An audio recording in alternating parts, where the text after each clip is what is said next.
சமூக மீடியா சொந்தங்களுக்கு வணக்கம். இன்றைய நாளிலும் மற்றொரு உலக செய்திகளின் ஒரே பார்வையோடு இணைந்திருக்கின்றோம். அந்த வகையிலே அமெரிக்காவின் பிடிவாதமான தடைகள், ஈரானின் தற்காப்பு வியூகங்கள் மற்றும் உலக நாடுகளை அச்சுறுத்தும் ஜூன் மாத எண்ணெய் தட்டுப்பாடு என வரும் இரு நாடுகளுக்கு இடையிலான மோதலாக மட்டுமன்றி உலக பொருளாதாரத்தின் ஸ்திரத்தன்மையை கேள்விக்குறியாக்கும் ஒரு காரணியாக உருவெடுத்துள்ளது.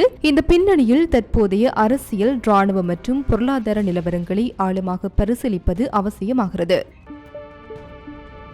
Fourth Monkey Connect coming soon. மத்திய கிழக்கில் ஈரான் மற்றும் அமெரிக்கா இடையிலான நேரடி மோதல்கள் தற்காலிகமாக குறைந்திருந்தாலும் பொருளாதார மற்றும் கடல்சார் ரீதியான போர் புதிய உச்சத்தை எட்டியுள்ளது. அமெரிக்காவின் கருவூலத்துறை மற்றும் ஜனாதிபதி டிரம்பின் சமீபத்திய நகர்வுகள் சர்வதேச வர்த்தக உலகில் பெரும் அதிர்வலைகளை ஏற்படுத்தியுள்ளன. அமெரிக்க கருவூலத்துறையின் வெளிநாட்டு சொத்து கட்டுப்பாட்டு அலுவலகம் சர்வதேச கப்பல் உரிமையாளர்களுக்கு கடும் எச்சரிக்கை விடுத்துள்ளது. ஹார்மோஸ் ஜலசந்தி வழியாக பாதுகாப்பாக செல்ல ஈரானுக்கு எந்தவொரு வகையிலும் சுங்க கட்டணம் செலுத்தினார் அந்த நிறுவனங்கள் மீது அமெரிக்காவின் கடும் தடை பாயும். ஈரானிய ஆட்சிக்கு செல்லும் வருமானத்தை முற்றிலுமாக துண்டிப்பதே இதன் பிரதான நோக்கமாகும். ஈரானிய துறைமுகங்கள் மீது அமெரிக்கா விதித்துள்ள கடற்சார் முற்றுகை ஈரானின் பொருளாதாரத்தை நிலைகுலைய செய்துள்ளது. ஏப்ரல் 13 முதல் அமலில் உள்ள இந்த முற்றுகையினால் ஈரான் சுமார் $4.8 பில்லியன் எண்ணெய் வருவாயை இழந்துள்ளதாக பென்டகன் மதிப்பிட்டுள்ளது. அமெரிக்க கடற்படை ஈரானிய கப்பல்களை கைப்பற்றி அதன் எண்ணெயை சுவீகரிப்பதை ஜனாதிபதி டிரம்ப் ஒரு லாபகரமான தொழில் என்று வர்ணித்துள்ளார். நாங்கள் ஒரு வகையில் கடல் கொள்ளையர்களை போன்றவர்கள் என்று அவர் வெளிப்படையாக கூறியிருப்பது சர்வதேச ராஜதந்திர வட்டாரங்களில் பெரும் விவாதத்தை கிளப்பியுள்ளது. இதுவரை 40க்கும் மேற்பட்ட கப்பல்கள் திருப்பி விடப்பட்டுள்ளன. 31 டேங்கர் கப்பல்கள் ஓமான் வளைகுடாவில் சிக்கியுள்ளன. ஈரான் உற்பத்தி செய்யும் எண்ணெயை ஏற்றுமதி செய்ய முடியாமல் போவதால் அதன் சேமிப்பு திறன் 15 முதல் 60 நாட்களுக்குள் முழுமையாக தேர்ந்துவிடும் என எதிர்பார்க்கப்படுகிறது. இதனால் ஈரான் தனது எண்ணெயை தரை வழியாகவும் மிகப்பெரிய கச்சா எண்ணெய் ஏற்றி செல்லும் கப்பல்களிலும் மிதக்கும் சேமிப்பாகவும் வைக்க நிர்பந்திக்கப்பட்டுள்ளது. இந்த சூழல் அமெரிக்காவிற்கு சாதகமான ஒரு ஒப்பந்தத்திற்கு ஈரானை பணிய வைக்கக்கூடும் என அமெரிக்க அதிகாரிகள் கருதுகின்றனர். ஈரானுடனான போர் மற்றும் போர் நிறுத்த சூழலுக்கு மத்தியில் அமெரிக்கா தனது நட்பு நாடுகளை ராணுவ ரீதியாக பலப்படுத்த தொடங்கியுள்ளது. இஸ்ரேல், கத்தார், குவைத் மற்றும் ஐக்கிய அரபு அமீரகம் ஆகிய நாடுகளுக்கு $8.6 பில்லியன் மதிப்பிலான ஆயுதங்களை விற்பனை செய்ய அமெரிக்க வெளியுறவுத்துறை ஒப்புதல் அளித்துள்ளது. இது பிராந்தியத்தில் ஈரானின் செல்வாக்கை கட்டுப்படுத்தவும் தனது நட்பு நாடுகளின் தற்காப்பு திறனை அதிகரிக்கவும் அமெரிக்கா எடுக்கும் ஒரு மூலோபாய நடவடிக்கையாக பார்க்கப்படுகிறது. அமெரிக்கா தற்போது ஈரானுக்கு எதிராக நேரடி தாக்குதல் என்பதை தாண்டி பொருளாதார முடக்கு மற்றும் கடல்சார் முற்றுகை என்ற ஆயுதத்தை பிரயோகித்து வருகிறது. ஜனாதிபதி டிரம்பின் கடல் கொள்ளையர் பாணி நடவடிக்கைகள் ஈரானை ஒரு இக்கட்டான நிலைக்கு தள்ளியுள்ளன. எண்ணெய் வருவாய் இழப்பு மற்றும் சேமிப்பு தட்டுப்பாடு காரணமாக ஈரான் அமெரிக்காவின் கடுமையான நிபந்தனைகளுக்கு உடன்பட வேண்டிய கட்டாயத்திற்கு தள்ளப்படலாம் என்பதே தற்போதைய அரசியல் ஆய்வாளர்களின் கருத்தாக உள்ளது. மறுமுனையில் அமெரிக்க அதிபர் டொனால்ட் ட்ரம்ப் காங்கிரசிற்கு அனுப்பியுள்ள கடிதம் மற்றும் அவரது சமீபத்திய கருத்துக்கள் மத்திய கிழக்கில் ஒரு தற்காலிக அமைதியை ஏற்படுத்தி இருந்தாலும் அரசியல் ரீதியாக பல விவாதங்களை உருவாக்கியுள்ளன. அமெரிக்க அதிபர் டொனால்ட் ட்ரம்ப் 2026 ஏப்ரல் 7 முதல் துப்பாக்கிச் சண்டைகள் நிறுத்தப்பட்டுள்ளதாக குறிப்பிட்டு ஈரானுடனான போர் முடிவுக்கு வந்துவிட்டதாக காங்கிரசிடம் அதிகாரப்பூர்வமாக தெரிவித்துள்ளார். 2026 பிப்ரவரி 28 அன்று தொடங்கிய இந்த மோதல் சுமார் 2 மாதங்களுக்கு பிறகு ஒரு தற்காலிக முடிவை எட்டியுள்ளது. அமெரிக்க சட்டப்படி பாராளுமன்ற ஒப்புதலின்றி ஜனாதிபதி ஒரு போரை 60 நாட்களுக்கு மேல் நீடிக்க முடியாது. இந்த காலக்கெடு முடிவடைய உள்ள நிலையில் போர் முடிந்துவிட்டது என அறிவிப்பதன் மூலம் பாராளுமன்றத்தின் தலையீட்டை ட்ரம்ப் தவிர்க்க முயல்கிறார் என அரசியல் விமர்சகர்கள் கருதுகின்றனர். போர் நீடிப்பதால் குடியரசுக் கட்சியினரின் ஆதரவை இழக்கும் அபாயத்தில் இருந்த ட்ரம்ப் தனது கட்சிக்குள்ளேயே நிலவும் அதிருப்தியை சமாளிக்க இந்த அறிவிப்பை ஒரு துருப்பு சீட்டாக பயன்படுத்துகிறார். போரை முடிவுக்கு கொண்டுவர ஈரான் ஒரு புதிய முன்மொழிவை பாகிஸ்தான் வழியாக அமெரிக்காவிடம் வழங்கியுள்ளது.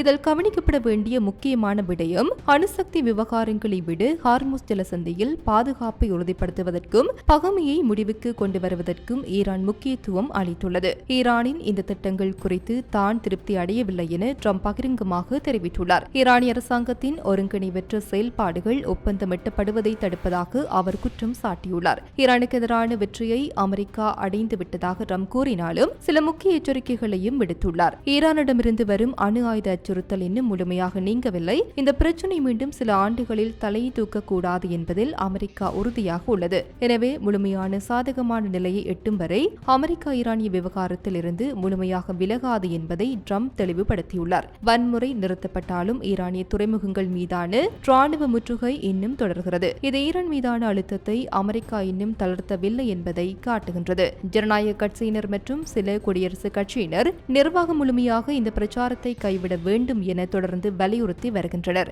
அதிபர் ட்ரம்பின் அறிவிப்பு என்பது ஒரு போர் நிறுத்தம் என்பதை தாண்டி ஒரு ராஜதந்திர காய் நகர்த்தலாகவே பார்க்கப்படுகிறது. பாராளுமன்ற கட்டுப்பாடுகளில் இருந்து தப்புவதற்கும் அதே சமயம் ஈரானை ராணுவ முற்றுகை மூலம் தொடர்ந்து முடக்கி வைப்பதற்கும் அமெரிக்கா திட்டமிட்டுள்ளது. ஈரானின் புதிய அமைதி திட்டம் எந்த அளவிற்கு வெற்றியை தரும் என்பது வரவிருக்கும் பேச்சுவார்த்தைகளை பொறுத்தே அமையும்.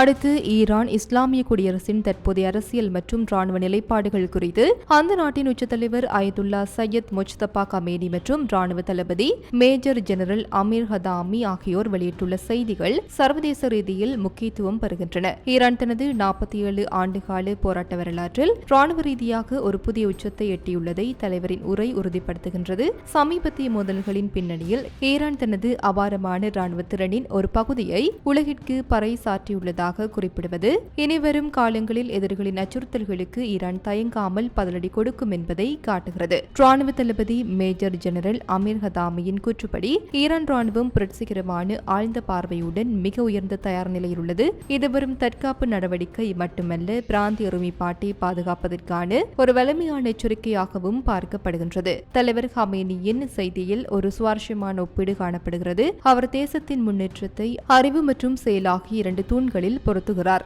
ஆசிரியர்கள் அடுத்த தலைமுறையின் அடையாளத்தை வடிவமைக்கும் கலாச்சார ஜிகாதின் முன்னணியாளர்களாக கருதப்படுகின்றார்கள். தொழிலாளர்கள் நாட்டின் பொருளாதார முதுகெலும்பாகவும் பொருளாதார ஜிகாதின் வீரர்களாகவும் வர்ணிக்கப்படுகின்றார்கள். ராணுவ வெற்றிகளைப் போலவே கல்வி மற்றும் பொருளாதார துறைகளிலும் எதிர்களை முறியடிக்க வேண்டும் என்பதே ஈரானின் தற்போதைய இலக்காக உள்ளது. மேற்கத்திய தடைகள் மற்றும் பொருளாதார அழுத்தங்களுக்கு மத்தியில் உள்நாட்டு தயாரிப்புகளுக்கு முன்னுரிமை அளிக்க வேண்டும் என்ற தலைவரின் வேண்டுகோள் மிக முக்கியமானது. வணிக உரிமையாளர்கள் தொழிலாளர்களை ஆட்குறைப்பு செய்யாமல் அவர்களை சொத்தாக கருத வேண்டும் என்ற அறிவுரை சமூக பாதுகாப்பை உறுதிப்படுத்தும் முயற்சியாகும். ராணுவ ரீதியாக ஈரான் எப்படி ஒரு சக்தியாக உருவெடுத்ததோ அதே பொருள் பொருளாதார ரீதியாகவும் முன்னேற்றத்தின் உச்சியை அடைய வேண்டும் என்ற இலக்கு நிர்ணயிக்கப்பட்டுள்ளது. இந்த உரைகள் முழுவதும் ஈரானிய இஸ்லாமிய அடையாளம் என்று கருப்பொருள் மேலோங்கி நிற்கின்றது. ராணுவ படைகளுக்கு பொதுமக்கள் வீதிகளில் இறங்கி ஆதரவு வழங்குவதைப் போலவே ஆசிரியர்களுக்கும் தொழிலாளர்களுக்கும் சமமான சமூக கௌரவம் வழங்கப்பட வேண்டும் என்ற கோரிக்கை தேசத்தை ஒருமித்த கருத்துடன் ஒருங்கிணைக்கும் முயற்சியாக பார்க்கப்படுகின்றது. ஈரான் தற்போது ஒரு இரட்டை போர் சூழலில் இருப்பதாக தெரிகிறது. ஒன்று எல்லையில் நிலவும் ராணுவ அச்சுறுத்தல், மற்றொன்று உள்நாட்டில் நிலவும் கலாச்சார மற்றும் பொருளாதார சவால்கள். தலைவர்களின் செய்திகள் ராணுவ வலிமையை ஒரு தற்காப்பு கேடயமாகவும் கல்வி மற்றும் உழைப்பை தேசத்தை கட்டியெழுப்பும் கருவியாகவும் முன்வைக்கின்றன. ஈரான் தனது ராணுவ ஆற்றலை உலகிற்கு நிரூபித்துள்ள நிலையில் இப்போது அதன் முழு கவனமும் உள்நாட்டு பொருளாதார உறுதிப்பாடு மற்றும் கலாச்சார பாதுகாப்பை நோக்கி திரும்பியுள்ளது என்பதை இந்த பத்திரிகை செய்திகள் உணர்த்துகின்றன. ஸ்ரீ சக்திவேல் ஜோதிட ஆராய்ச்சி நிலையம். வேலை, தொழில், கல்வி வழிகாட்டுதல், அவசர ஜோதிட சேவை எல்லாம் ஒரே இடத்தில். ஸ்ரீ சக்திவேல் ஜோதிட ஆராய்ச்சி நிலையம். இறுதியாக ஈரானிய துறைமுகங்கள் மீதான முற்றுகை மற்றும் ஹார்முஸ் ஜலசந்தையில் நிலவும் பதற்றங்கள் காரணமாக உலகளாவிய எரிசக்தி சந்தை ஒரு பாரிய சரிவை நோக்கி நகர்வதாக பொருளாதார ஆய்வாளர்கள் எச்சரித்துள்ளனர். ப்ளூம்பெர்க் வெளியிட்டுள்ள சமீபத்திய தரவுகளின் அடிப்படையில் கடந்த 2 வாரங்களில் மட்டும் உலக சந்தையில் கச்சா எண்ணெய் விலைகள் 25க்கு மேல் அதிகரித்துள்ளன. பிரெண்ட் கச்சா எண்ணெய் ஒரு பேரலுக்கு $110.90 உயர்ந்துள்ளது. உலகளாவிய கச்சா எண்ணெய் விநியோகத்தில் 1/5 பங்கை கொண்டு செல்லும் ஹார்முஸ் ஜலசந்தி முடங்கியுள்ளதே இந்த வெளியேற்றத்திற்கு முதன்மை காரணமாகும். எண்ணெய் இறக்குமதியை சார்ந்துள்ள நாடுகள் ஜூன் மாத தொடக்கத்திலேயே எரிபொருள் தட்டுப்பாட்டை உணரக்கூடும் என கோனோகோப்லிப்ஸ் நிறுவனம் எச்சரித்துள்ளது. குளிர்கால இறுதியில் பாரசீக வளைகுடாவிலிருந்து புறப்பட்ட கப்பல்கள் ஏற்கனவே தங்கள் இலக்குகளை சென்றடைந்து விட்டன. தற்போது புதிய கப்பல்கள் வரத்து முற்றுகையால் தடுக்கப்பட்டுள்ளதால் ஜூன் ஜூலை மாதங்களில் சந்தையில் எண்ணெய்க்கான வெற்றிடம் உருவாகும். எண்ணெய் சந்தை ஆய்வாளர் கார்ல் லாரியின் கூற்றுப்படி சந்தையில் தற்போது கடுமையான ஏற்ற இறக்கங்கள் காணப்படுகின்றன. இது ஒரு புறம் ஆபத்தானது என்றாலும் மறுபுறம் முதலீட்டாளர்களுக்கு விரைவாக பணம் சம்பாதிப்பதற்கான வாய்ப்பாகவும் மாறியுள்ளது. சீனா, சிங்கப்பூர் மற்றும் ஐரோப்பிய நாடுகளில் தொழிலாளர் தின விடுமுறை காரணமாக வர்த்தக அளவு குறைவாக இருந்தாலும் பதற்றமான சூழல் விலைகளை தொடர்ந்து உயர்த்தி வருகிறது. மோதல்கள் ஒருவேளை முடிவுக்கு வந்தாலும் அதன் தாக்கம் உடனடியாக மறையாது என நிபுணர்கள் கருதுகின்றனர். ஜலசந்தி முழுமையாக திறக்கப்பட்டாலும் விநியோகம் சீராகி விலைகள் குறைவதற்கு இன்னும் பல மாதங்கள் ஆகலாம். எரிபொருள் மட்டுமல்லாது இந்த பாதை வழியாக கொண்டு செல்லப்படும் உரங்களின் விநியோகமும் பாதிக்கப்பட்டுள்ளதால் இது உலகளாவிய உணவு பாதுகாப்பிலும் தாக்கத்தை ஏற்படுத்தக்கூடும். அமெரிக்கா மற்றும் ஈரான் இடையிலான ராஜதந்திர பேச்சுவார்த்தைகள் இதுவரை பலனளிக்கவில்லை. ஹார்முஸ் ஜலசந்தையில் நிலவும் நிலையற்ற சூழலால் சர்வதேச சந்தை தொடர்ந்து அச்சத்திலேயே உள்ளது. இது ஜூன் மாத விநியோகத்திற்கான எதிர்கால ஒப்பந்தங்களில் பாரிய மாற்றங்களை ஏற்படுத்தியுள்ளது. தற்போதைய நிலவரப்படி உலக நாடுகள் ஒரு பாரிய எரிசக்தி நெருக்கடியின் விளிம்பில் உள்ளன. ஜூன் மாதம் என்பது எரிபொருள் தட்டுப்பாட்டின் தொடக்க புள்ளியாக அமையும் என எதிர்பார்க்கப்படுகிறது. அமெரிக்காவின் கடல்சார் முற்றுகை மற்றும் ஈரானின் பிடிவாதம் ஆகியவற்றிற்கு இடையே வளர்ந்து வரும் நாடுகள் மற்றும் எண்ணெய் இறக்குமதியாளர்களின் பொருளாதாரம் பெரும் சவாலை எதிர்கொண்டுள்ளது. இத்துடன் குறித்த காணொளி நிறைவு பெறுகின்றது. இது தொடர்பிலான உங்களுடைய கருத்துக்களை கமெண்ட் வாயிலாக தெரிவிக்கலாம். இது போன்ற பல செய்திகளை தெரிந்து கொள்ள நம்முடைய சமூக மீடியா யூடியூப் சேனலை சப்ஸ்கிரைப் செய்து அருகிலுள்ள பெல் பட்டனை கிளிக் செய்யுங்கள். மேலும் செய்திகளை உடனுக்குடன் தெரிந்து கொள்ள சமூகமீடியா.com என்ற இணையதளத்தின் வாயிலாக எங்களுடன் இணைந்திருங்கள்.